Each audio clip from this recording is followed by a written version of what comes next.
And so, my fellow Americans, ask not what your country can do for you, ask what you can do for yourself. We are the last Americans.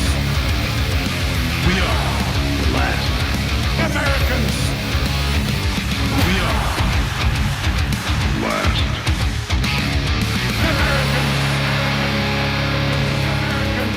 Woo! Word up, brother! What is up, everybody? Happy What is going Monday evening. Yes, happy Moon Day. Full moon right around the corner. Have you seen that thing? No. It's huge, dude. Is it? I haven't even looked at it. Yeah, it's like a supermoon. It's one of two supermoons, I think, that we're going to have in August. All right. So, I mean, it's going to be a full moon, I think, either tomorrow night or tonight or something like that. But, yeah, dude, it's. I looked at it last night, and my 3-year-old son was like, "What is the sun doing out right now?" And I'm like, "That's the moon, child. You have you got some learning to do." That is the moon. Yeah. So anyway, there's so supposed Dave, to be actually there's supposed to be a blue moon this August also. Yes. Yeah, that happens right at the end. And so I don't know. I'm looking forward to that. But yeah, Dave obviously isn't here. He's moving into his house today. Yeah. I was actually over there literally a half hour ago. And we were like pulling dressers and stuff out of the U-Haul. So sweating your ass off in 100-degree weather. Yeah, you know it's warm and you're sweating a lot when the sweat is dripping from your beard. Dude, that's gross. Fun. It's fun.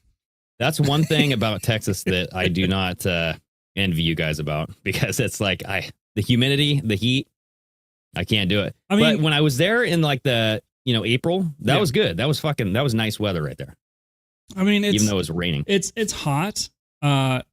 It's just different because it's not like you're like, oh my god, it's so hot, I can't do it. It's like you're sweating a lot, and that's just kind of how it is. But that's the problem, dude. I mean, I sweat in the gym a lot. I mean, don't get me wrong, I love to sweat, but like when I don't want to, I want to sweat when I like am in the appropriate time to sweat. I don't want to just sweat for no reason. You know what I mean?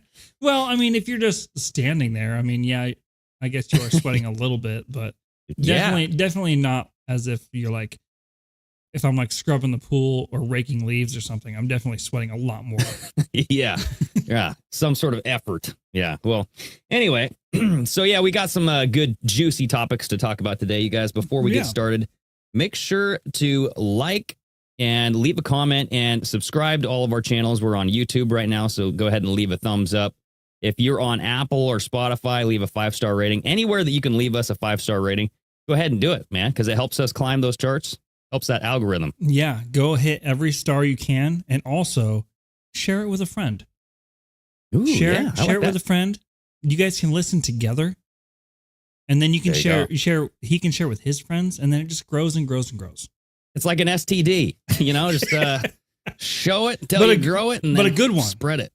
There you go. Yeah, the best STD ever. That's like what our show is.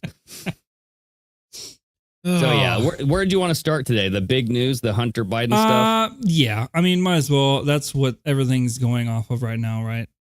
Yes. The whistleblower, Devon Archer, testified against the, not against but to the House committee. Yeah. Yeah, so Devon Archer he worked with Hunter Biden, right, at Burisma and Rosemont Seneca. Yeah, he was a partner.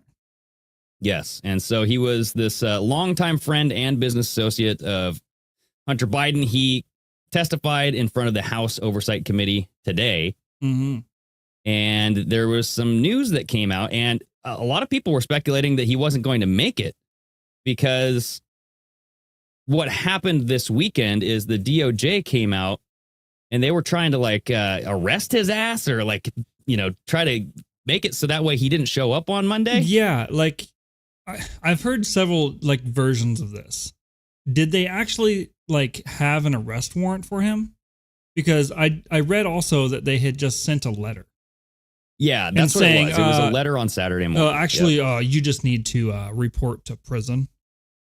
Yeah, right? Come on, just report to prison. You'll be fine, and then you'll just shut your damn mouth. And how is there no investigation into that? Like, you have this whistleblower or this guy going to testify in front of Congress, and then days before, you have the Department of Justice going, actually, you're under arrest. Well, yeah. So I brought a clip of Maria Bartiromo, and she's talking to Comer, and hopefully she kind of breaks this down because it's about a 2-minute long clip, and I think Comer kind of tells you what the creepy DOJ was up to. Yeah. I want to ask you about your investigation, but first, let me get to this breaking news. I have in my hand a I letter know. from the Department of Justice that was sent to the Southern District Let of me New tell you, York on Saturday. By the way, Devon Archer is testifying on Monday. Do you usually see the DOJ send letters like this out on a Saturday? Never. This is the first time I've ever heard of the Department of Justice doing anything on a Saturday. I've never heard of it. What the fuck? I've never heard of anyone sending letters on a Saturday before. No one sends letters on Saturdays. The post office So closed, what is this bitch. letter? Can you walk us through it? The government is apprising the court of the status of Devon Archer's appeal of his judgment of conviction, and they request that the court set a surrender date for the defendant to report to a facility. Please walk us through what this letter says.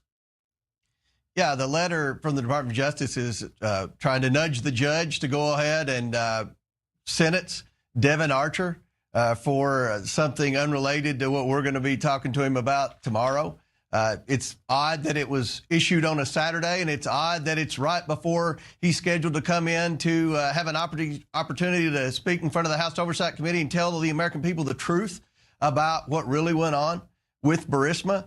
So, I don't know if this is a coincidence, Maria, or if this is another example of the weaponization of the Department of Justice. But I can tell you this, the lengths to which the Biden legal team has gone to try to intimidate our witnesses, to coordinate with the Department of Justice, and to certainly coordinate with the Democrats on the House Oversight Committee to encourage people not to cooperate with our investigation, to encourage banks not to turn over bank records, to encourage Treasury not to let us have access to those suspicious activity reports. It's very troubling, and I believe that this is another violation of the law. This is obstruction of justice, but nevertheless, we're going to continue to do nothing. I want to ask you about So Dude. my question is, you say, and it just kind of goes along the same lines as what we've always said, right? Why is nothing being done? Like you say that they're interfering constantly with this stuff, but yet you do nothing in retaliation. You do nothing to hold them to account. Well, that's the problem is it's the DOJ. So it's like, who are you going to call? You can't just call up Ghostbusters.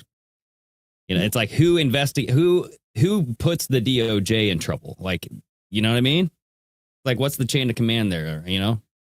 Well, there's got to be somebody, right? Either it be fucking have National Guard come in and arrest people so they can be taken to court, or you fucking have Capitol Police do something, arrest people, or I don't know. Well, you know what? Technically, like legally, they did nothing wrong. The DOJ, right? Because they were sentencing this guy.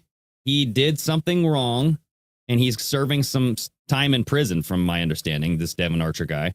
But before he goes to prison, he was going to talk to the House Intelligence Committee, or this House whatever committee, and reveal what he knows about his association with Hunter Biden and Joe Biden as well.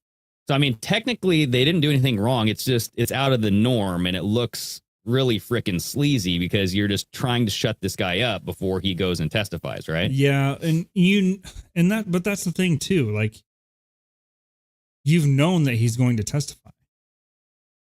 It's like the last like hour. If you were going to do this, if you were going to actually arrest him and now he has to go to prison and do his time or whatever, why wait till right before? Why wouldn't you have done it already? Why wouldn't you do it after? I mean, obviously you wouldn't do it after because he has things you don't want people to hear. Yeah, it's that shock and awe, it's that the art of surprise and all that shit. You catch people off guard. They go, oh, wait, what should I do? I don't know. You know what I mean? And it's like what Comer was saying. You're impeding every single part of this process, whether it's like you're saying you're intimidating maybe banks not to release certain evidence because of, well, isn't that against the law in itself, intimidating witnesses? I don't know if they're intimidating, but they're just making it harder, right? They're making it the whole but process you could. just- That's an intimidation tactic. It is. Like But you have, I don't know if right it's before illegal, you're though. supposed to go testify, you have the Department of Justice now, like saying, no, you have to you're going to prison right now. Yeah. But I mean, in the end, who does this help? Because honestly, you have like Maria Bartiromo talking to Comer now. And Comer, I think it helps Comer. It helps, like, if you think that Joe Biden and Hunter Biden are like guilty, and you're seeing the DOJ kind of doing this to whistleblowers that want to speak against the guilty party, Mm-hmm. you know, it kind of like it helps Comer's case here, right? Yeah. So in the end, you did have Devon Archer. He had 4 hours. He had a 4-hour interview with the committee. Yeah. And I have the oversight. I sent it to you. This is the official statement from Comer. And I have some key takeaways here. And there's several bullet points on this list. And so I was just going to kind of read through these here. Okay. So the key takeaways from the Devon Archer's transcribed interview. Number 1, Devon Archer testified that the value of adding Hunter Biden to Burisma's board was, quote, the brand, Yeah. and confirmed that the Vice President Joe Biden, or then Vice President Joe Biden, was the brand. Well, Alrighty. yeah, of course he's the brand, because he's the one within the United States government that would be able to do any kind of bidding that needed done. Exactly. Yeah, the influence, the Yeah. sway. So number 2, Archer admitted that Burisma would have gone out of business if the brand had not been attached to it. He believed that Hunter Biden being on the board and the Biden brand contributed to Burisma's longevity. People would have intimidated to mess with Burisma legally because, or they would have been intimidated to mess with Burisma legally because of the Biden brand. So Mhm. they stayed away from messing with Burisma because Biden was on there. Yeah.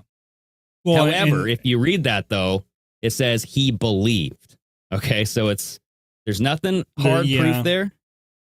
It's just he's speculating here. yes, You know? Yeah, but So then we- you have all that situation where when it came to Poroshenko or whatever, the investigator that Biden had removed, Yeah. Yep. that has nothing to do with, I believe he was there for this reason. That's Right. exactly why he was there. Exactly. Yeah. So that's actually in number 3, this bullet point number 3.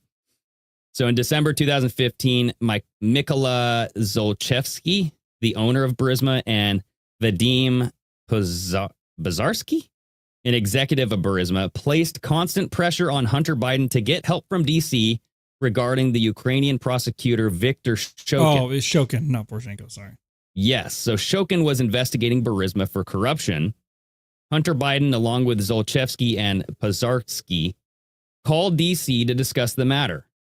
Biden, Zolchevsky, and Pazarsky stepped away to make the call. This raises concerns that Hunter Biden was in violation of the Foreign Agents Registration Act. And that was like a big deal there about the whole, he didn't register as a foreign agent. Yeah, because he's working with foreign business leaders or powerful people, and because his dad, who is then vice president, right, is also Yeah. involved. He's working on behalf of on behalf of the American people. So Right. he would have to register as an asset to whatever. Yeah, well, I mean, he's working with foreign business partners to call Washington, D.C. Yeah. You know what I mean? So, I mean, it's like a legal transaction with the government at that point. But yes, so in December 15th, that's when they were putting pressure on Hunter Biden to get a hold of his dad, saying, hey, we got to fire this Viktor Shokin guy, because Viktor Shokin, like that whole Biden name that's protecting Burisma, it's Mhm. not working with this guy. Yeah. Like Viktor Shokin's coming after our ass, and we need to get rid of this guy. And then that leads into that whole quid pro Joe, where he admitted I don't remember where he was at though, but it's on tape. It's like a famous he was at not, it wasn't a rally, but he was like at some like a summit or something. Summit or question answer thing, or I don't remember what he was doing. Yeah, but it was the famous interview where he was saying that he got the prosecutor fired because of he was withholding the $1 billion until Victor Shokin got fired. And son of a bitch, he got fired. Then they went through with the whole $1 billion. So number 4, Devon Archer testified that Hunter Biden put then Vice President Joe Biden on the speakerphone during business meetings over 20 times. Now, this was one of the big takeaways from today. So Archer testified that Joe Biden was put on the phone to sell, quote, the brand. These phone calls include a dinner in Paris with a French energy company and in China with Jonathan Lee, the CEO of BHR.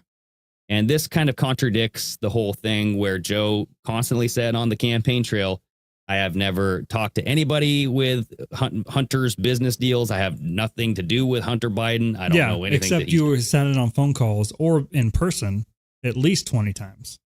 Yeah. And I mean, if you had no involvement at all, why would you even be there or talking to those people at all?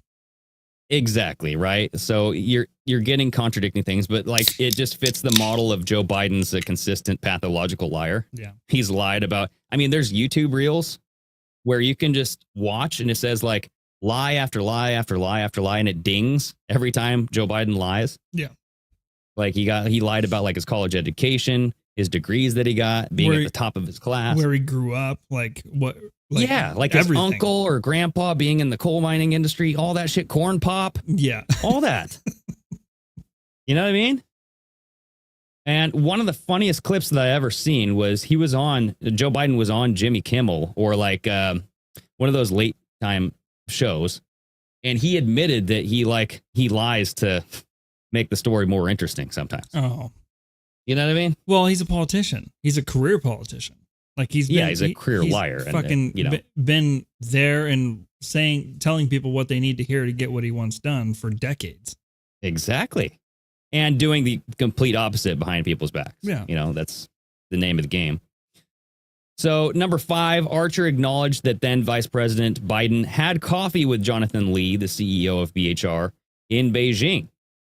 Then Vice President Biden even wrote a letter of recommendation for college for Lee's daughter. So they were close. Okay. They went to coffee, getting to know the family, writing recommendation letters and shit. So now he's involved in dealings or with people from multiple countries. Well, yeah.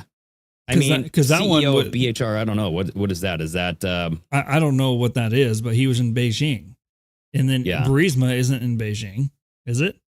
No. Burisma's in Ukraine, right? Yeah. So there's 2 countries now he's involved in dealings with. Yep. So it just he's spreading it out. Now you have multiple countries that you have ties to, and you're probably doing things you shouldn't be doing. Absolutely, man. So the 6th point, Archer confirmed Joe Biden was referred to as, quote, my guy by Hunter Biden.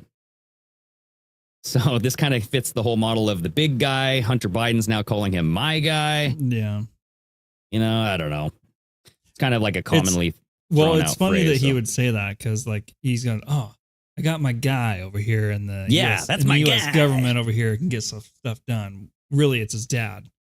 I know. That's kind of like a creepy way. I would never call like my dad my guy.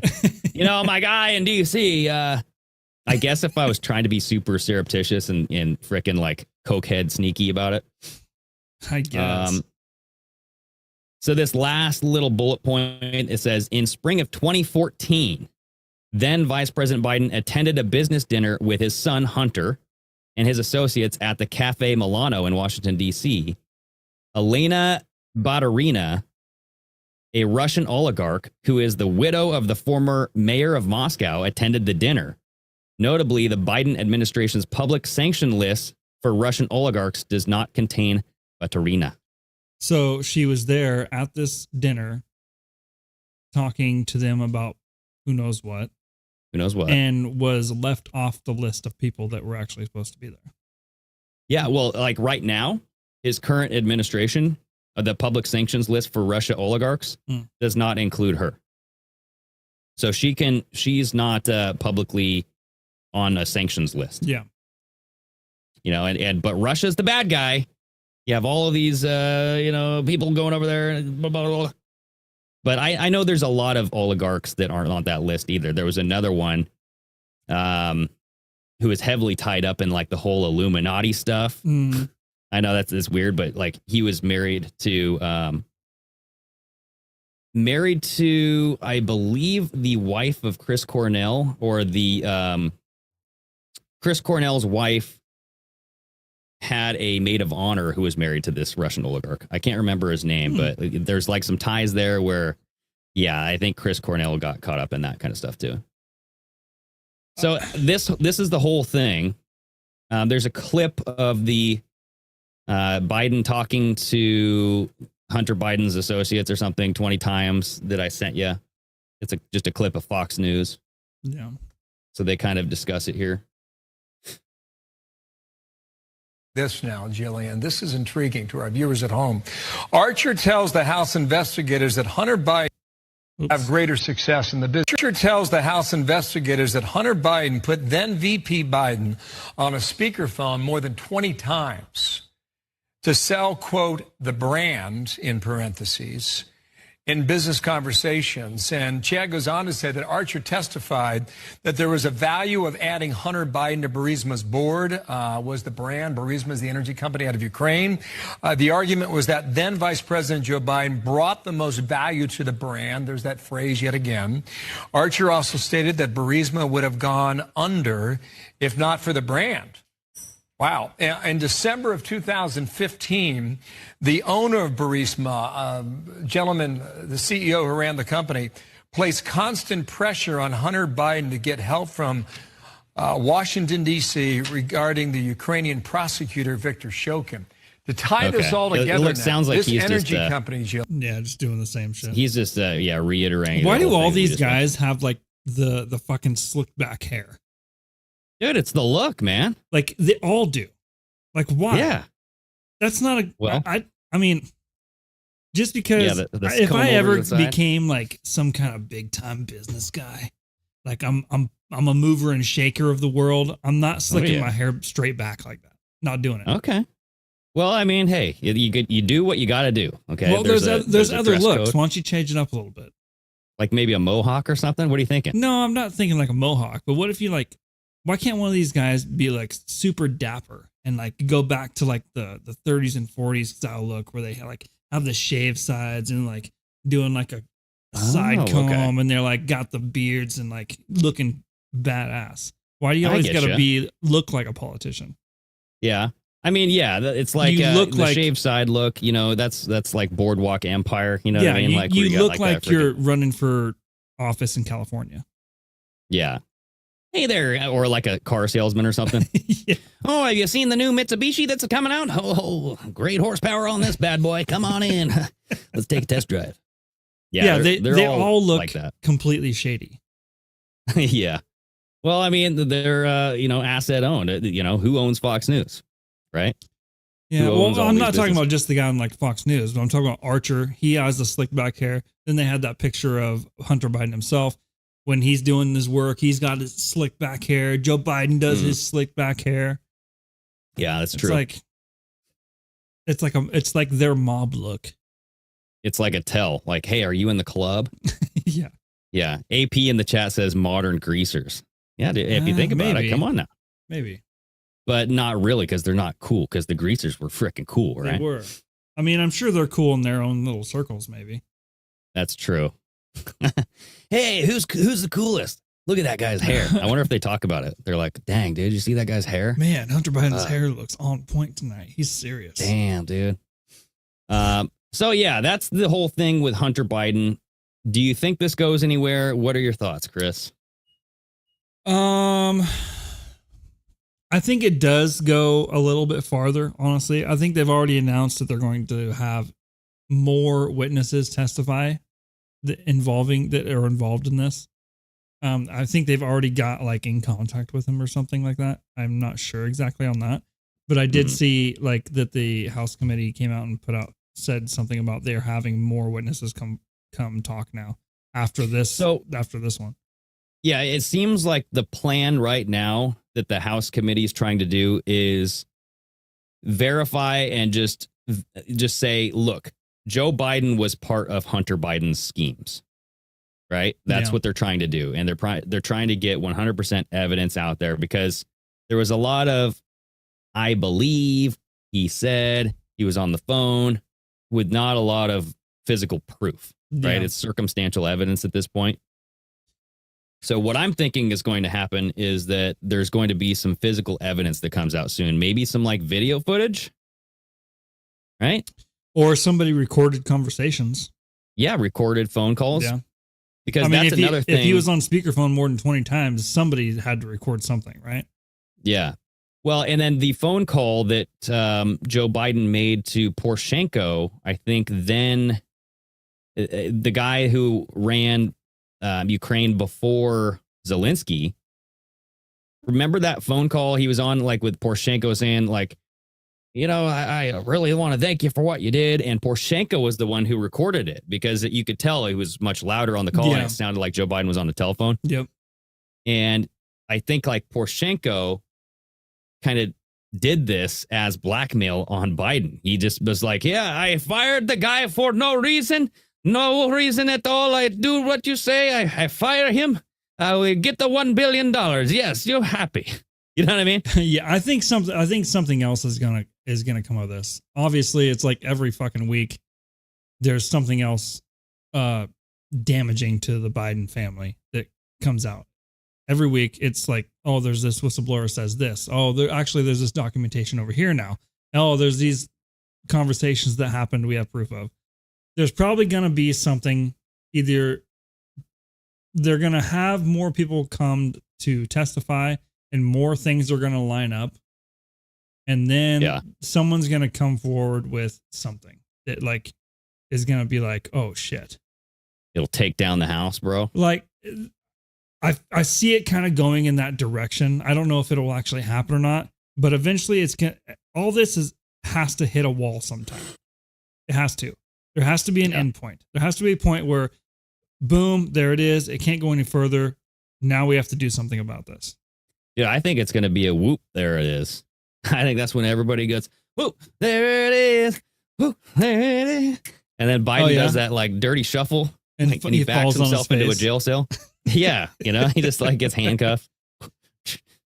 I don't know. I think that this is the slowest impeachment process that I've ever seen, because they're going to impeach Biden. They're getting the case. It's like they're trying to trickle out all this evidence, but I'm like, damn, bro. Yeah. This is the slowest thing I've ever seen. Like, how long did it take to impeach Trump? And I get like it didn't work. So maybe that's why it didn't work, is because they did all this shit too fast. Maybe. But I mean, are they planning on doing this before he's out? Like, because that's not too far away. Right? It's like, if you're going to impeach him, you better hurry up. Yeah. I don't know exactly what's going to happen. I just feel like something has to happen. Like, you can't have all this looking into and all this information and then nobody do anything. It can't happen. Danielson just said, I just looked if a president can pardon himself, and a lot of articles came up asking if Trump can pardon himself. That's a whole nother story. Yeah.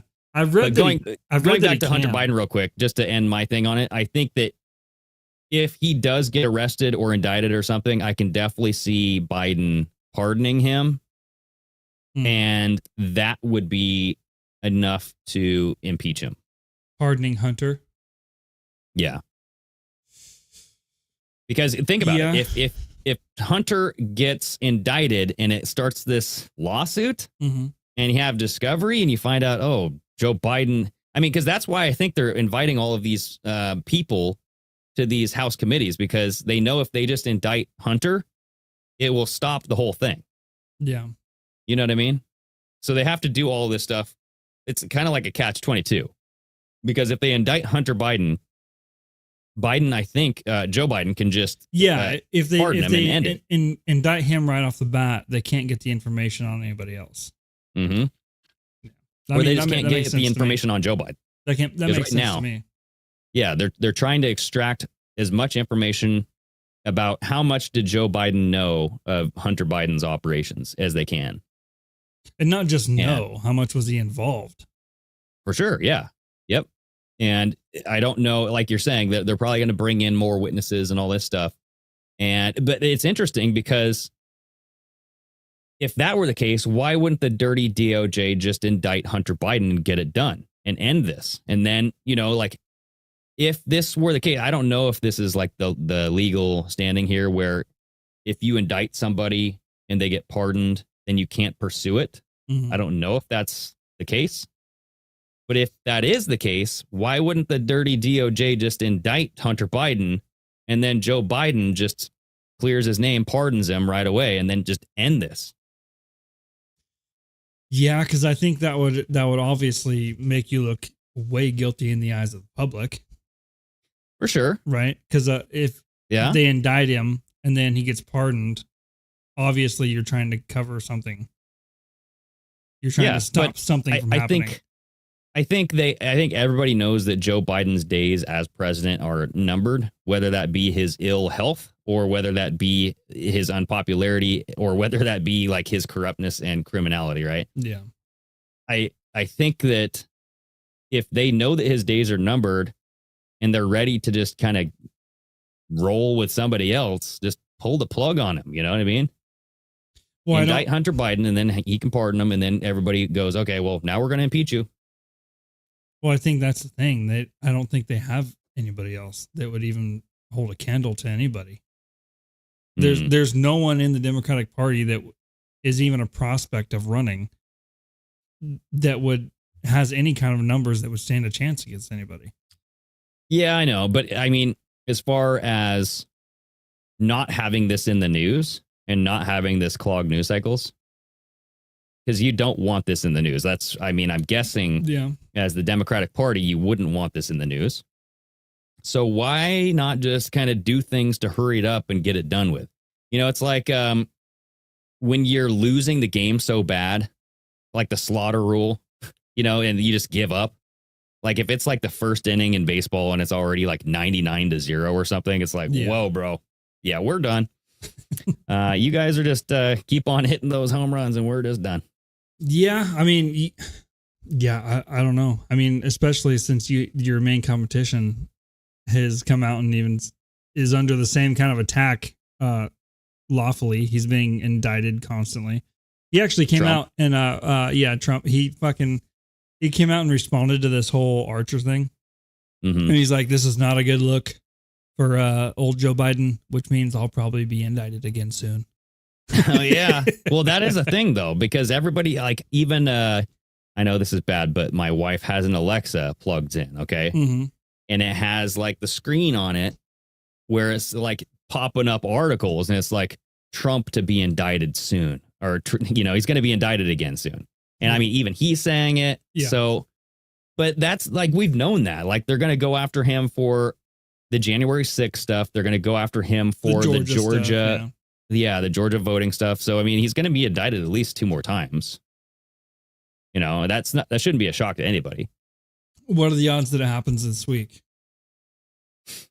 This week or next week? It could be. I think it'll happen on the full moon, bro. On the full moon? Yeah. Either tonight or tomorrow night. It's going to happen. They're going to use this full moon because they do that, right? They choose these full moons for like important things. Well, that and there's a lot of heat on the Bidens right now. Even more than there was before. So now you have this Archer shit coming Somebody out. should look this up. Was Trump indicted, his first indictment, was that on a full moon? I don't think they would even keep record of that, dude. Oh, come on now. But yeah, somebody do the math out there and let me know because, I mean, there's a lot of weird shit that happens on full moons. I think like Trump got COVID on a full moon. One of the first men who died of COVID died on a full moon. Kind of weird. I don't know. Is this fucking weird? Yeah, it's but weird. That's just me. What do you think about that? How what Trump said on? I think it was on. I don't remember what interview he was doing. But he said if he's convicted and is sentenced to prison or whatever, he's still going to run for president. He said there's nothing in the Constitution that could stop him from running from prison. Yeah. Well, I ultimately think their goal is to get Trump removed from the ballot. And that's like, I don't know if you can be removed from a ballot if you're convicted. You know what I mean? I mean, I haven't looked at it, but if he's saying there's no constitutionality that would prevent him from running, then like, yeah. So I think that's the one thing that they're going to try to do. If they can't remove him from the ballot, then they're going to indict him and try to imprison him. But if they get him removed from the ballot, I could see him winning the president as the largest write-in president ever. By write-in, he would win. Oh, you know what I mean? Just win the whole thing just from write-ins and not even be on a ballot. Yeah. Because think about it. Then that proves that people voted for you. There wouldn't be no like dots not being filled in, or like it would be all write-in. Yeah, it would be people writing Donald John Trump on the ballot. And what a better way to prove your votes than have it be a write-in. That's true. There's no way you could miscount that. Yeah. So, and you can't argue it. You can't say that, oh, that bubble was supposed to be over here. And, you know, they've, no, this clearly says Donald Trump. Yeah. They wrote his name. His name is on this line. There's no fake. Yeah. That's the way it is. So I can definitely see something like that happen. That's interesting. I don't know what, that'd be something we'd have to find out if being convicted if they could remove you from the ballot. Okay. Well, I mean, the only way you'd be on the ballot is if you were the one chosen for your party, right? The whatever it's called. What is it called? Like the candidate? Yeah, when they choose their candidate or whatever. Yeah, the nominee or something. Yeah, the Republican nominee. If he wasn't the Republican nominee, then he wouldn't be on the ballot, right? Exactly. So if he gets convicted, then they're like, no, we can't choose him. Then they would have to be a write-in. Yeah, like if the Republican National Convention was so dirty, they were like, bro, we're going with DeSantis. Sorry, Trump. You're not going to be our candidate. All this stuff, right? Mm-hmm. So that's an interesting point, because I think that it has to come down to one Republican, one Democrat, one independent, whatever, right? One of each. Yeah. I could be wrong there. There's a lot of this like election law stuff that I haven't really looked into. Like there's a lot of rules. I remember when Biden won, he was like, when he won, we were talking about how old he was. We're like, damn, dude, like this guy is old as fuck. Right. And now look at him. But we were talking about like what happens if the elected president dies before being sworn in. Like, what are the rules there? Because, I mean, that's a tricky situation, dude. Like, you just had this presidential election. The previous president's on his way out. The new one's on its way in. But he's not sworn in yet. It's like that time between December and January. You know what I mean? Where it's like, okay, it's awkward. You know, this guy just lost. He's still president. So he's like, yeah, what do you do at that point? What if a president dies? Like, say he even, like, right before the election happens, he dies, and now there's no Democratic Party nominee. Can you just insert somebody else? No, I think we looked this up on the show. I think what happens is that the House and like Congress has to vote and nominate a new member, and I think that they choose the next president. So it wouldn't go out to the people anymore. The people wouldn't have the Would choice. that be the same thing if like the nominee decided to drop out? Oh, like if he won, like and then, like you won you won the nomination, then like months before the election, he decided, I'm not running. Oh, okay. So you're saying the nominee. So I'm saying like if this guy won, right? Like how Joe Biden won, he beat. Well, I mean, come on, he beat Trump. Okay, wink, wink. And then you had December roll through, and then January until Joe Biden got inaugurated. Yeah. And so it's like people were saying, what if Joe Biden dies before he gets inaugurated? Like he just won this election.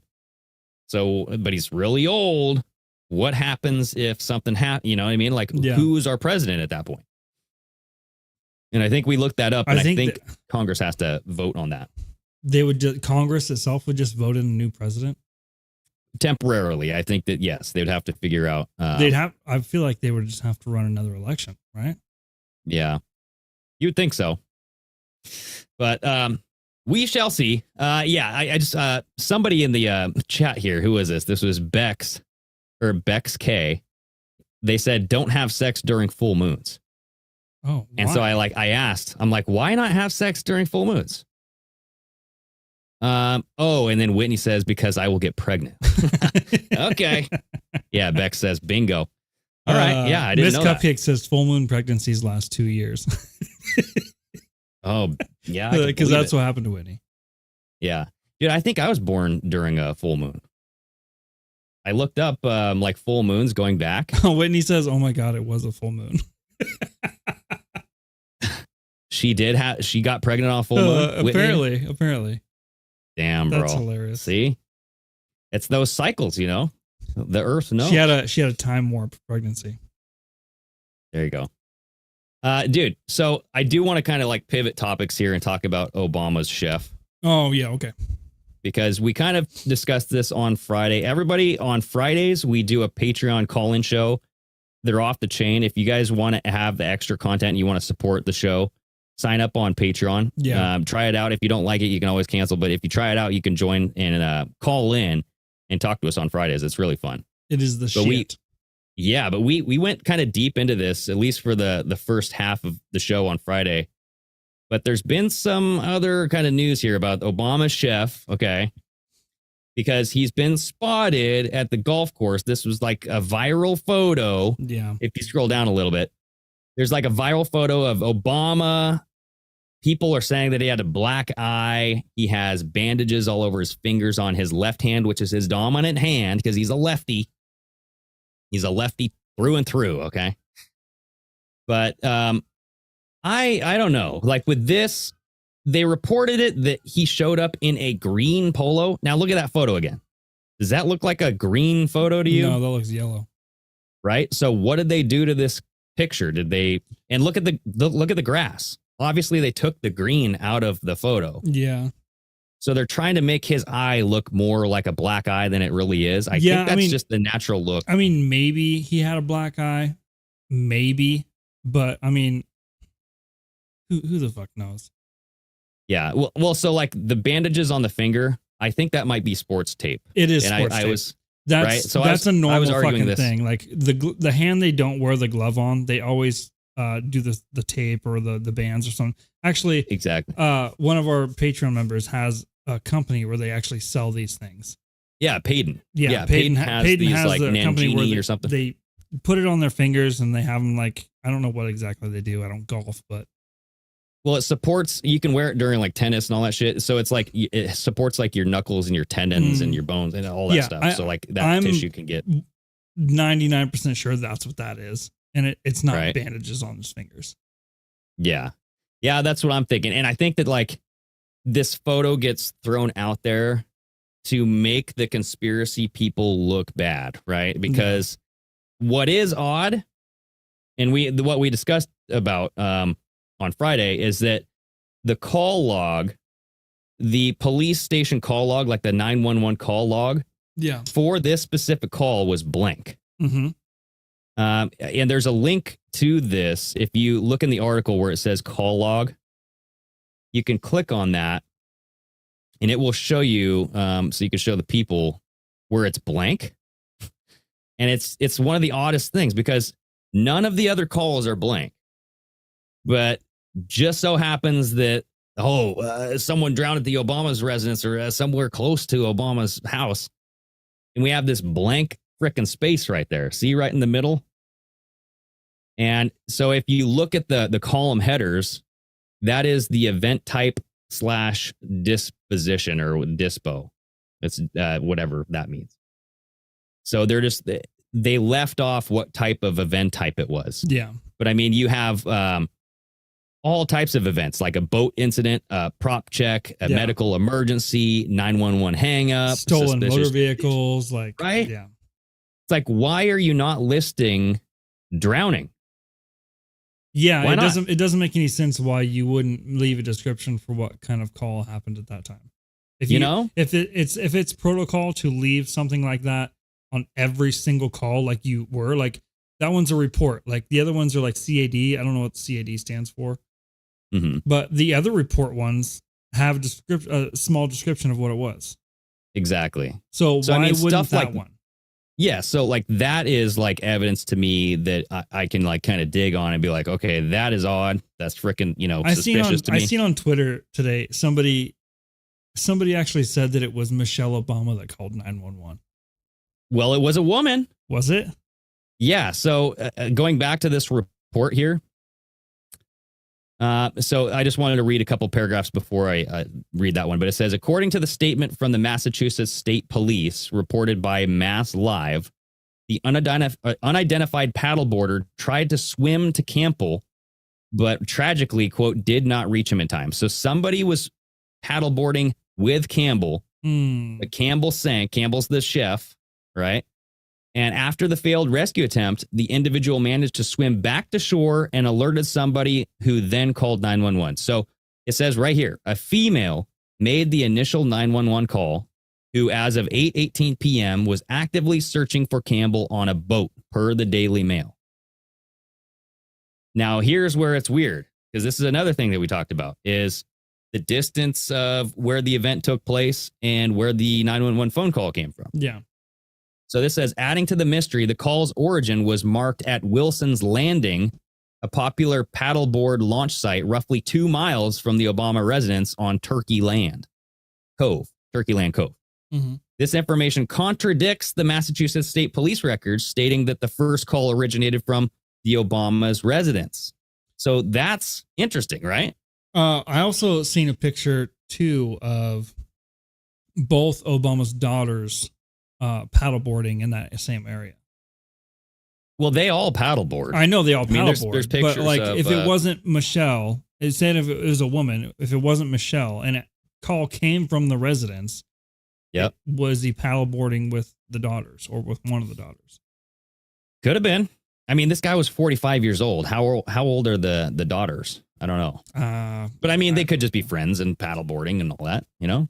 Well, yeah, at that point, you're the house chef. You're, like we said on the show, you're not just an employee. He was brought home from the White House. They liked him so much that he's now serving as a chef at their private residence. Like, you know these people. It's not like you're just a random dude working on the property. Exactly. So they did have there's a bunch of misinformation going out there. That's what I'm trying to get at, is because like there was something that said that he drowned in 4 feet or less than 4 feet of water, but that's not true. The Massachusetts State Police reiterated that he was found in nearly 8 feet of water. He did not have any head wounds. Okay, but so all the original like theories that people you were circulating have they've at least come out and said, well, this one's not true, that one's not true. Right. And like there was a theory out there that Obama's physician did the autopsy. That's not true. It was like a state medical examiner who did that. But here's the deal is, do you believe the Massachusetts State Department? Because they lied. They lied about the 911 phone call. They said that the first call originated from Obama's residence when it clearly did not. It came from 2 miles away on Wilson's Landing. So they got caught in a lie. So it's now you have some justification for not believing everything else that they're telling you. True. But then you also have to ask too, like, was it a lie or did they just not have correct information at the time? Because when all that stuff come out, it was very early. Granted, you'd think that kind of stuff would be the first things documented, right? Yeah. Oh, we switched screens here. We went somewhere. So here's what I don't get is that they lied about the call. They left the call log blank. I mean, seemingly intentionally, because everything around it had filled in values. It seemed like filling in the values was a standard operation, and then they just didn't follow the operation for that one call. Yeah. So there's something suspicious to me coming from the Massachusetts State Police. where they're either trying to cover it up. And some people have said that like they are, Martha's Vineyard is like a collection, like they all are in this together, bro. Like that's where you move when you're done. And like you're in this kind of group. Everybody's got each other's back. It's kind of like that, you know, like that mafia style where it's like, hey, bro, you know, you got this like deal going on. I got this deal going on. Let's be hush hush, you know. It's like an HOA on a legality level.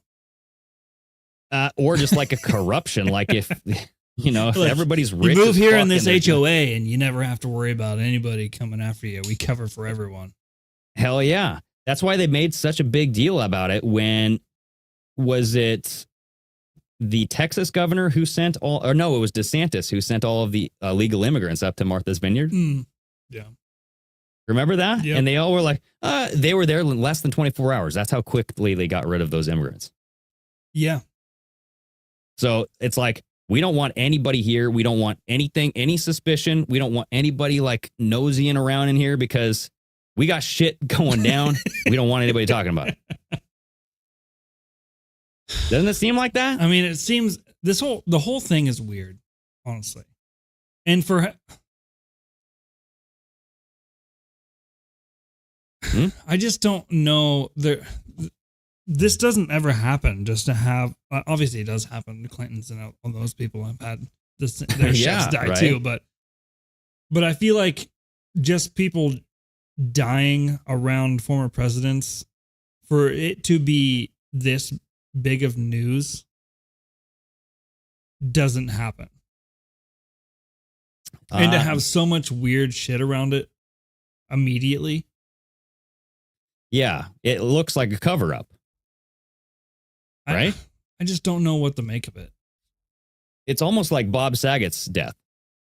I mean, a medical examiner looked at Bob Saget's head and said it looked like somebody crushed this skull with a baseball bat. But he was found in his bed at the hotel room. Yeah. He had carpeted floors, the soft headrest. It's like nothing would ever damage his head. But he was just found in his bed with a crushed skull. Yeah. So my question would be around like, so it wasn't 4 feet, it was 8 feet, which, you know, no, he's not 8 feet tall. So drowning is very possible in that situation. Mm-hmm. If he would have fallen off his paddleboard, he didn't hit anything to keep him from swimming anywhere or anything like that. So either it was true that he can't swim and he fell off and wasn't wearing any kind of life preservation equipment. Yeah. And he just drowned, or something else happened and they're just not saying what happened. Yeah, no. And that's why I'm thinking, when the spokesman for the police comes out and says there was no head trauma, I don't know if I believe that, dude. I believe like, why else would he just drown? He knows how to swim. He was paddleboarding. I'm sure he's paddleboarded. I mean, for a while, he was 45 years old. Yeah. And it's like, but even if you've never paddleboarded drown before, that doesn't mean because you've never paddleboarded, now you just don't know how to swim. Yeah, but like, see, like the second person who was there with him saw him struggling, but sadly, quote, didn't make it there in time. It's like when you're paddleboarding with people, you're usually near them. You know what I mean? Like, hey, you know, this is pretty nice, bro. And if you go to the length of jumping in and trying to get to them, yeah, you may not make it there in time before he's gone, but so you just leave him in the water. I feel like any normal person would just, even though they're drowning and not breathing, they'd pull him out. Well, I think they couldn't find him, and I think that's where they went and got a boat or something like that. But maybe that's what I don't get is like, how far away were you? You know, and like if this guy fell off his paddleboard, he's going to just start swimming and be like, oh shit, that sucked. I'm going to get back on, you know? Yeah. Like something must have happened to this man to discombobulate him. Yeah. Something that way either he hit his head on something, he had to have, or there's something else. What if he was drugged? He could have been drugged. Like, that's there has been no what is that? Toxicology? Yeah, the toxicology has not been out. So it's not been released. If he was under the influence and was high as fuck, then that would kind of screw up your swimming style. Yeah. As soon as that happens, they're going to come out with his history of drug abuse. They're going to find something, and some family member or something will come forward and be like, yeah, he's had a history of drug abuse. This has been a known problem. They're going to make this like a routine thing. Like, yeah, this is something regular. You know, it's obvious that he had a problem. Yeah, but I feel like unless they know about it, especially at a former president's house, you're not going to just have drugs be coming in and out of there. Yeah. They're going to know about it. Exactly. Oh, dude, what if it was, the same, what if he was the guy with the cocaine? Oh, he was the guy that left cocaine in the White Yeah. House. He does a bunch of shit, dude. He's like, dude, that was just my fucking cocaine. I got some fentanyl over here. I got some He fucking not shit, only dude. provided the food, he provided the drugs. Yes. I don't know. So That's all. I'm just saying. I'm I don't just know, guessing. man. Bex K again says, I paddleboard and the board is strapped to your ankle. So when you fall off, you won't lose it and you hold on and you can hold on. Yeah. It's like a surfboard. You know what I mean? Yeah. But I mean, like with a surfboard, you got waves and stuff splashing you around. That board's going to go all over the place. This is like You're on flat ass lucid water. Yeah. It's just flat. And there's no waves or anything. It's like, why would you need a strap for this water? I just don't get it, dude. Well, I mean, they do like float away pretty quickly. Like if you were to fall off, it'd be just like, it'd be gone. You'd have to go chase after the motherfucker. So I understand having the strap so it doesn't get too far away. But even if you did fall off, you could use that strap to pull yourself to your board. Exactly. Yep. So in any circumstance, you could at least get a hand on the board and you wouldn't drown. Yeah. I don't know. Overall, like to end it for me, I feel like they're putting out these pictures. They're having big accounts share these pictures, like the golfing picture of Obama, to make this look like a big ass conspiracy. Yeah, I feel like with the whole golfing picture, just to put that to bed to me, I feel like anybody that knows anything about sports at all would know that is not bandages. That's right. Either athletic tape or something else that they use. Well, and they clearly took all of the green out of the photo. So, I mean, I bet you those have a specific color to them, too. They probably had, like, because they made it look like a Band-Aid. They did right? a Joe Rogan, but to him. Exactly. Yeah. Right. So I'm thinking they're doing this to put this out there so that way this whole thing gets hyped as a conspiracy theory. Because, I mean, I just pulled up frickin' PolitiFact saying, it says, quote, photos of Barack Obama golfing with bandaged fingers are proof of his involvement in Tafari Campbell's death. False. The false-o-meter. You know what I mean? God. So they're already kind of getting out of the story. They're getting ahead of the story with all this stuff. Yeah. And I feel like when you see stuff like this and there's nothing to back it up, like there was another viral tweet that somebody was saying they hired Obama's personal physician. The chef had blunt force trauma to his head, all this stuff. And it's like, you have zero proof, but you're putting all this shit out there and it gets recirculated. And when you see that kind of stuff get recirculated like hundreds of thousands of times, you kind of know that it's the system trying to work at this. Right? Like if you or me were to put out something like that, it wouldn't get circulated because we're not not integrated into that system. I've seen several people put out they knew the real reason why he ended up dying. He saw that big Mike dick and he had to go.